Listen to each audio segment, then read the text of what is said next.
I'm Danny Dorling, I'm a Professor of Geography at the University of Oxford.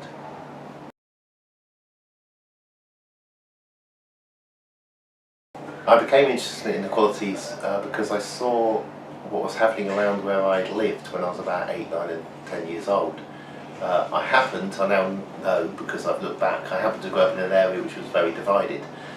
And what happened to children in different estates near where I lived, what happened to them at school, they went off in different directions. They ended up doing very different things and very different jobs.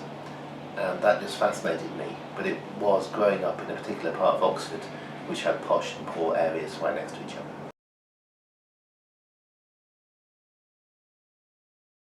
I've been working on inequality since about 1999.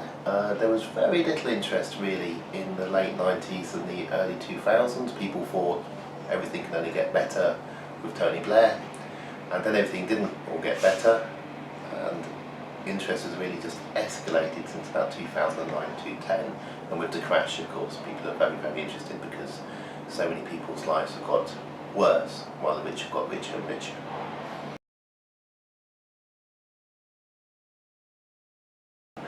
I could be most proud of a particularly weird map I made a long time ago, but I should say the book Injustice just because it was 5-6 years of work. It was hard to do, and I kind of shoveled in almost everything I knew into that one book, so it was a slog, and 8 publishers turned it down. It's a big question about if you could do one thing, but I have a very small answer because people do ask that question quite often. I simply campaign for 20-mile-an-hour limits on roads.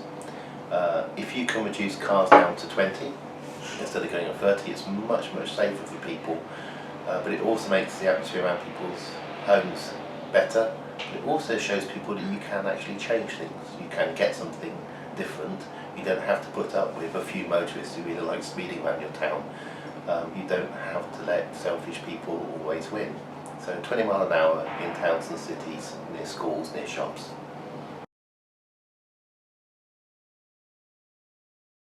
I don't understand how you could possibly see that something is very wrong and not say you need to change it. I just don't understand how you could do that. You'd have, if you're studying people and you saw something happening which was bad, you'd have to have a very strange idea with those people and see them as not like you and not like your family for you not to say that things need to alter. So I just can't see how you could not do it, and it worries me that there are some people who study society who don't appear to care at all about society. It's like they're studying gerbils or something else. I think the biggest challenge in population health today in the UK is anxiety and poor mental illness and depression. It's huge. It's 1 in 3 families have a family member in this situation. If you're bringing up children, the thing you need to worry about most is what happens to them mentally in their 20s and 30s.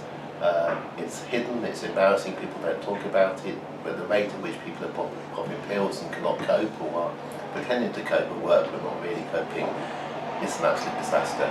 And it's part of the product of the way we live, but there's an epidemic of poor mental health at the moment. Oh, and it's not just young people, it's loneliness amongst the elderly, which is huge. Of course, there's some potentially easy solutions. Old people don't need to be lonely if they're not sitting in large houses on their own.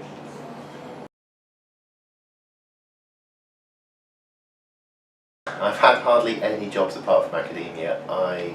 The only jobs I had were working with children in playgroups when I was very young, and then a play scheme.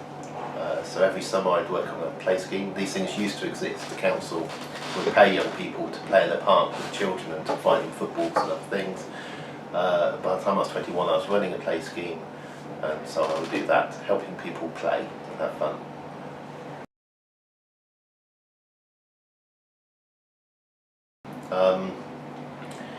The book would probably be fairy tales, not Grimm's, but there was some large collection of fairy tale books that I never managed to read, but of course on Desert Island you've got lots of time.